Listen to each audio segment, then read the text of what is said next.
নারায়ণগঞ্জ মাটি ও মানুষের নেতা জননেতা মুফতি মাসুম বিল্লাহ বক্তব্য রাখবেন। জননেতা মুফতি মাসুম বিল্লাহ।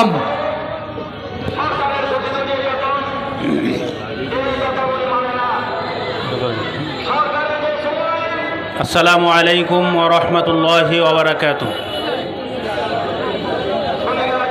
নাহমাদুহু ওয়া নুসাল্লি আলা রাসূলিহিল কারীম, আম্মা বাদ। ইসলামী শ্রমিক আন্দোলন বাংলাদেশ নারায়ণগঞ্জ মহানগর শাখার উদ্যোগে এই মহান মে দিবস উপলক্ষে শ্রমিক সমাবেশ ও র্যালিপূর্বক আলোচনা সভার সংগ্রামী সভাপতি,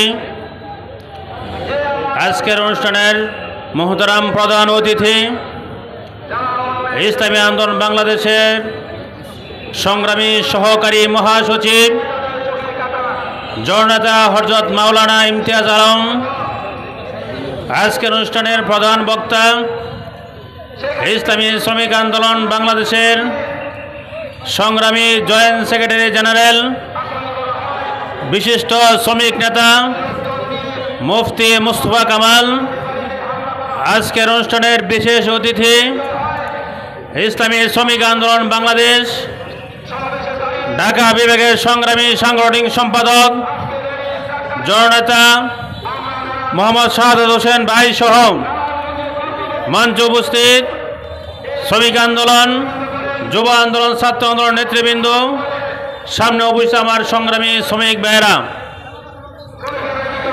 আজকে মহান শ্রমিক দিবস।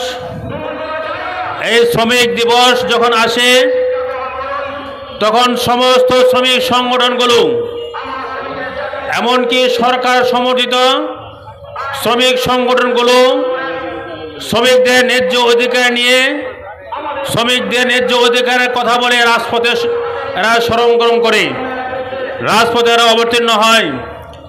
কিন্তু কেমন যেন লোক দেখানো একটি প্রোগ্রাম করার পরেই যখন শ্রমিক দিবস চলে যায়, তখন ওই সরকারের পেটোয়া বাহিনী, ওই সরকারের শ্রমিক বাহিনীগুলো এরা শ্রমিকদের উপরে চুষে চুষে রক্ত খাওয়ার মতন করে শুরু করে। শ্রমিকদের অধিকার দেয় না, শ্রমিকদের কথা শুনে না, শ্রমিকদের কোনো দাবি দেওয়ার দিকে তোয়াক্কা করে না। সুতরাং আমরা আজকে এই শ্রমিক দিবস থেকে দাবি জানাবো, শ্রমিকদের ন্যায্য দাবিগুলো অবশ্যই আপনাদের মেনে নিতে হবে। সর্বোপরি আমরা বলতে চাই, শ্রমিকদের ন্যায্য দাবি, শ্রমিকদের যা অধিকার, শ্রমিকদের পূর্ণ অধিকার পেতে হলে ইসলামী রাষ্ট্র ছাড়া তার বিকল্প নেই। ইসলামী রাষ্ট্র প্রতিষ্ঠা যদি করতে পারি, তাহলেই শ্রমিকদের পরিপূর্ণ 100% শ্রমিকদের অধিকার আমরা ফিরে পাবো। তাই আমরা আজকে যারা শ্রমিক আন্দোলন বাইরে এখানে উপস্থিত হয়েছেন, আপনাদের কাছে আমাদের আহ্বান থাকবে, আপনারা আজকে আমাদের দায়িত্বশীল মুরব্বিদের পক্ষ থেকে আমরা যে দিক নির্দেশনামূলক বক্তব্য শুনবো, আলোচনা শুনবো, তা প্রত্যেকে যার যার জায়গায় গিয়ে, প্রত্যেকের পাড়ায় মহল্লায়, প্রত্যেকের কর্মস্থানে গিয়ে আমাদের দাবিগুলো মেনে নেওয়ার জন্য জনমত করে সৃষ্টি করতে হবে। যদি আমরা তা সৃষ্টি করতে পারি, তাহলে যখনই শ্রমিকদের ন্যায্য অধিকারের কথা বলার জন্য আমরা রাজপথে নামবো, তাহলে আপামর শ্রমিক জনতা আপনার আমার ব্যানারে আসবে ইনশাআল্লাহ।